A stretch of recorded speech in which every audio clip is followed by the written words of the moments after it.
US Congress में anti India resolution लेके आती है जिससे यूनाइटेड स्टेट्स ऑफ अमेरिका की गवर्नमेंट को डिस्टेंस करती है। क्या जरूरत है इनसे मिलने की? पाकिस्तान सरकार के पैसे पे पीओके पे ये जाती है जिस पे इंडियन गवर्नमेंट का ऑफिशियल स्टैंड रहता है कि भारत की संप्रभुता और अखंडता के खिलाफ ये सांसद ने किया है। एक ऐसे व्यक्ति से मानव जी क्या मिलना चाहेंगे और क्या डिस्कस करेंगे आप कि जम्मू कश्मीर की पॉलिसी क्या होनी चाहिए? कहना चाहता हूं किसी से मिल लेना ऐसा नहीं होता कि आप उसकी बात से सहमत हैं। हम भाजपा के तमाम प्रवक्ताओं से न्यूज़ 24 के स्टूडियो में मिलते हैं तो क्या हम सहमत हैं? हम तो दूर विरोधी हैं। हम तो बीजेपी के प्रवक्ता और आप मान लीजिए अलग विचारधारा देश के संविधान के अंदर है, हिंदुस्तान के अंदर है, कोई देश को तोड़ना नहीं चाहता है। मेरे पास कोई अल्फाज नहीं है, मुझे माफ कर दे आप लोग सारे, मुझे छुट्टी दे दे। तो जैसा कि आप सभी जानते हैं, अमेरिकी दौरे पर गए राहुल गांधी के कई बयानों पर भारत में सियासी पारा चढ़ गया है। राहुल गांधी द्वारा सिखों और आरक्षण पर दिए बयान पर बीजेपी तो हमलावर है ही, इसी के साथ सिख समूह ने भी इसका विरोध करते हुए माफी की मांग की है और उनके घर के बाहर विरोध प्रदर्शन भी किया है। इस बीच राहुल गांधी भारत विरोधी बयान देने वाली अमेरिकी सांसद इल्हान उमर से भी मुलाकात की, जिसे लेकर बीजेपी ने इसकी कड़ी निंदा की है। और इसी मुद्दे को लेकर डिबेट हो रही होती है, तभी कांग्रेस के प्रवक्ता आलोक शर्मा से यह सवाल किया जाता है कि आखिर राहुल गांधी ऐसे देश विरोधियों से क्यों मिलते हैं, जिस पर आलोक शर्मा द्वारा कुछ इस प्रकार का तर्क रखा जाता है जिसे सुनकर एंकर मानक गुप्ता अपनी हंसी नहीं रोक पाते हैं। तो वहीं बीजेपी प्रवक्ता प्रदीप भंडारी भी अपना सर पकड़ लेते हैं, जिसे हम आगे इस वीडियो में देखेंगे। प्रदीप भंडारी, दो मुद्दे हैं आपके सामने। एक पर आलोक जी बोले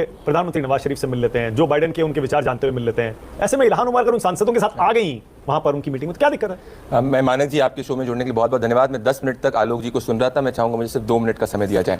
ये इल्हान उमर यूएस कांग्रेस में एंटी इंडिया रेजोल्यूशन लेके आती है। जो बाइडेन ने कोई यूएस कांग्रेस में एंटी इंडिया रेजोल्यूशन नहीं लेके आए थे, ये यूएस कांग्रेस में एंटी इंडिया रेजोल्यूशन लेके आती है जिससे यूनाइटेड स्टेट्स ऑफ अमेरिका की गवर्नमेंट को डिस्टेंस करती है। क्या जरूरत है इनसे मिलने की? पाकिस्तान सरकार के पैसे पे पीओके पे ये जाती है जिस पे इंडियन गवर्नमेंट का ऑफिशियल स्टैंड रहता है कि ये भारत की संप्रभुता और अखंडता के खिलाफ ये सांसद ने किया है। तभी 2023 में जब प्रधानमंत्री नरेंद्र मोदी यूएस कांग्रेस में गए थे, इनको वहां पे नहीं रखा गया था। भारत की संप्रभुता और अखंडता में विश्वास नहीं करने वाली सांसद के साथ में क्यों राहुल गांधी एक क्लोज डोर डेलीगेशन के अंदर मिलते हैं? ये यहीं तक सीमित नहीं है। जो सांसद जम्मू कश्मीर को भारत का अंग नहीं मानती, राहुल गांधी उनसे क्या डिस्कशन करने का प्रयास कर रहे हैं? ये कोई बायलैटरल टॉक नहीं है मानक जी, ये एक क्लोज डोर मीटिंग है। और सवाल इसीलिए उठ रहे हैं क्योंकि ये फंडामेंटलिस्ट आईएसआईएस में विश्वास रखने वाली, जम्मू कश्मीर को भारत का हिंसा नहीं मानने वाली व्यक्ति, और यहीं तक सीमित होता तो मैं मानता। क्या ये सिख फॉर जस्टिस? ये बैंड टेरर आउटफिट है जिसको हिंदुस्तान की सरकार ने बैन किया है 5 साल तक। गुरपंत सिंह पन्नू एक डिक्लेयर्ड आतंकवादी है।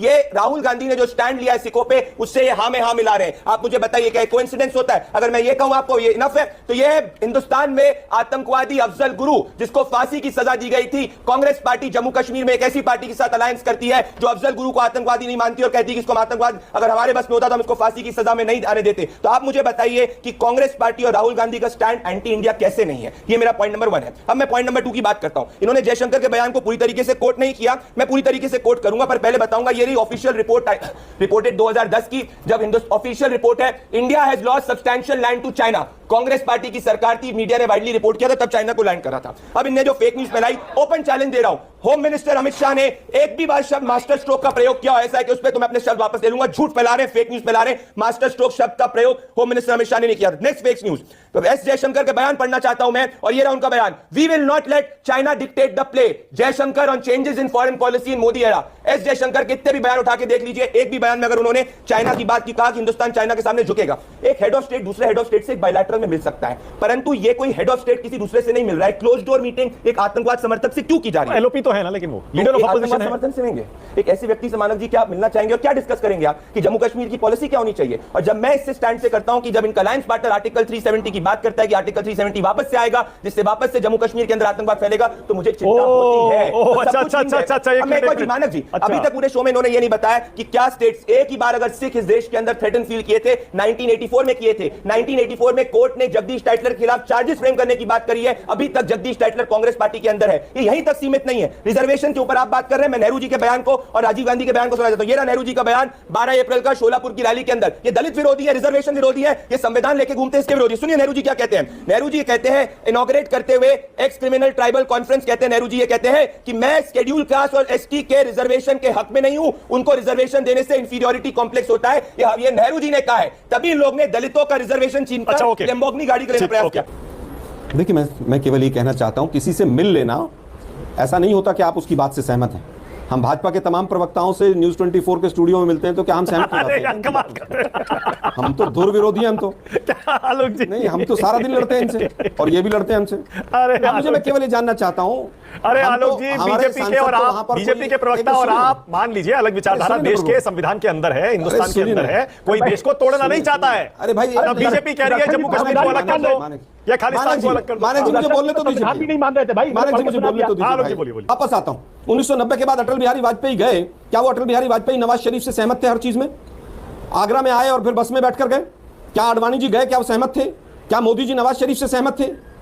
मैं समझता हूं कि केवल और केवल ये बात का बतंगड़ बनाना, ना बीजेपी हिंदुस्तान है ना बीजेपी की सरकार हिंदुस्तान है। ये इसलिए नहीं समझेंगे क्योंकि जवाहरलाल नेहरू जी ने गिफ्ट में यूएनएससी की जाके चाइना को दे दी थी। नाना किस जी तरीके से देशमुख ने- एक्साइज के अंदर किस नाना तरीके जी से इनकी वजह से देशमुख ने- 1962 की वॉर हार वहां गए हारे भाई। थे। कारगिल का युद्ध हमने करा था, मानक जी, गलत पाकिस्तान को बात है। मुंहतोड़ जवाब हमने दिया था। ये 10 साल तक बदला उसके इनके नेता जो है आंसू बहाया करते थे नाकामी थी। आतंकवादियों के ऊपर। ये 26/11 हो गया था, ये डॉजियर खेल रहे थे, हिंदू आतंकवाद जैसे शब्द का इस्तेमाल हो गया था। हमने सर्जिकल स्ट्राइक करी, हमने सर्जिकल स्ट्राइक करी, हमने जाकर आगे बात किया, हमने देश की सार्वभौमिकता और अखंडता से एक बात भी नहीं किया।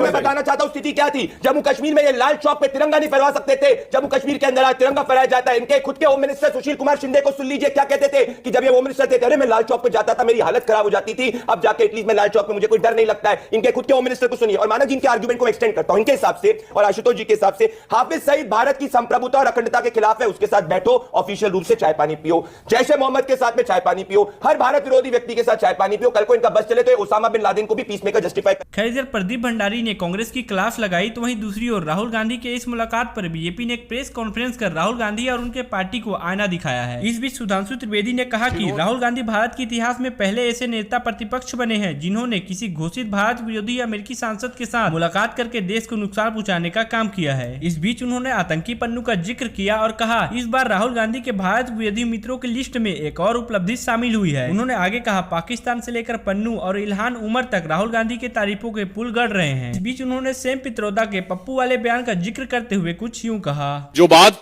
अंकल सैम ने कही है, मैं उनकी बात से सहमत हूं। जो उनको संज्ञा दी जाती थी, अब वो नहीं है। अब वो बचकानी हरकतें नहीं कर रहे हैं, अब वो खतरनाक और शैतानी हरकतें कर रहे हैं।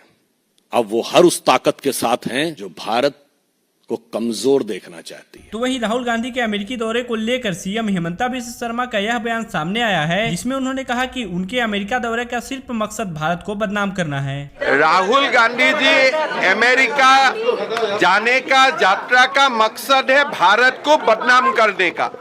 तो जो व्यक्ति विदेश में अपना जननी जन्मभूमि का खिलाफ बोल सकता है, वो व्यक्ति का बारे में टिप्पणी करके कोई फायदा नहीं है। इधर सीएम हिमंता बिस्वा शर्मा ने भारत को बदनाम करने का आरोप लगाया तो वहीं दूसरी ओर अनुराग ठाकुर ने भी कुछ इसी प्रकार का आरोप लगाया है और उन्होंने कहा कि अब अमेरिका में भी लोग लिखना शुरू कर दिए हैं कि राहुल गांधी भारत के हैं या पाकिस्तान के। राहुल गांधी जी केवल एक एजेंडा लेकर विदेश जाते हैं, भारत और भारतीयों को बदनाम करना।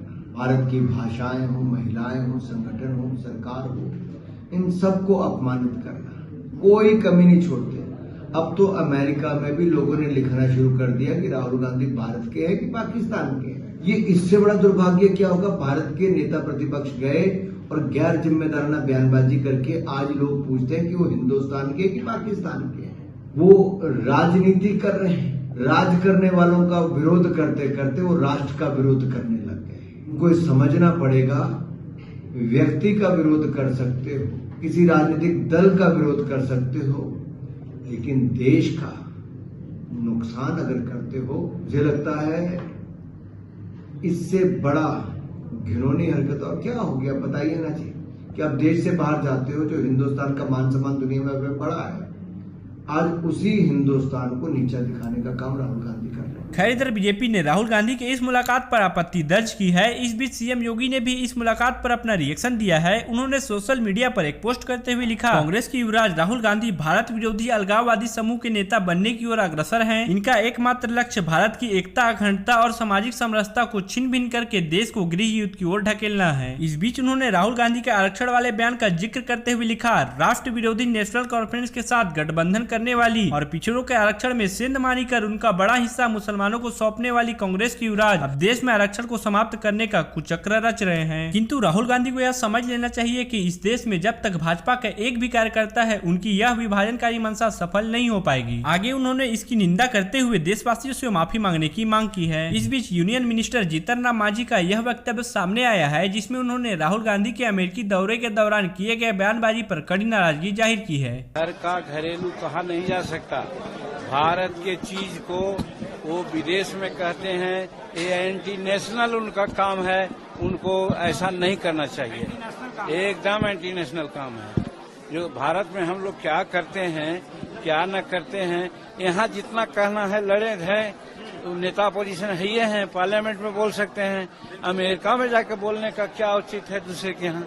अगर ऐसा करते हैं तो वो घर के भेदिया माने जाएंगे। खैर, इधर राहुल गांधी का यह अमेरिका दौरा विवादों से घिरा रहा है, तो वहीं दूसरी ओर हिमाचल प्रदेश की राजधानी शिमला के सबसे बड़े उपगर संजैली का मस्जिद विवाद मुद्दा पूरे देश में छाया हुआ है। मस्जिद में हुए अवैध निर्माण से हिंदू समाज में भारी आक्रोश है, जिसके बाद हजारों की संख्या में लोगों ने इसके विरोध में सड़क पर आए। इस बीच पुलिस द्वारा लाठीचार्ज और वाटर कैनल का इस्तेमाल किया गया। वहीं हिमाचल प्रदेश की बीजेपी स्पोक्स पर्सन ने इस कार्रवाई पर सवाल खड़ा करते हुए कुछ यूं कहा। क्या आप जानते हैं आज हिमाचल प्रदेश में क्या हो रहा है? आज हिमाचल के शिमला में एक इलीगल मस्जिद और इलीगल माइग्रेंट्स को प्रोटेक्ट किया जा रहा है और उसका विरोध करने वाले हिमाचल वासियों और हिंदुओं पे लाठीचार्ज किया जा रहा है। आज हमारी देवभूमि के लिए एक बहुत शर्मनाक दिन है, क्योंकि आज 97% हिंदुओं की आवाज दबाने के लिए और उनका हक छीनने के लिए और एक इलीगल मस्जिद को प्रोटेक्ट करने के लिए कांग्रेस सरकार ने और सीएम सुक्खू ने अपनी ताकत का गलत इस्तेमाल किया है। एक पीसफुल प्रोटेस्ट पे वाटर कैनन्स चला के लाठी चार्ज करके, जिसपे हमारी माताएं, बहनें, बुजुर्ग, बच्चे शामिल हैं। और मैं आपको बता दूं, ये कोई राजनीतिक प्रोटेस्ट नहीं है, ये प्रोटेस्ट है पूरे हिमाचल वासियों का, सारे हिंदुओं का, अपने स्टेट को बचाने के लिए, अपनी देवभूमि को बचाने के लिए, स्टेट की डेमोग्राफिक्स को बचाने के लिए, अपनी बहनाओं को सुरक्षित रखने के लिए। उस प्रोटेस्ट पे वाटर कैनन्स चला के और लाठी चार्ज करके सीएम सुक्खू ने आज हिंदुओं का पीसफुली प्रोटेस्ट करने का हक भी छीना है। और वीडियो के अंत में आप देखेंगे प्रधानमंत्री Modi chief justice of India DY Chandrachud के रेसिडेंशियल हाउस में पहुंचे और पूजा अर्चना कर देश के सुख समृद्धि की प्रार्थना की। ऐसे वीडियोस के लिए और हमारे साथ जुड़े रहने के लिए चैनल को सब्सक्राइब जरूर कीजिएगा।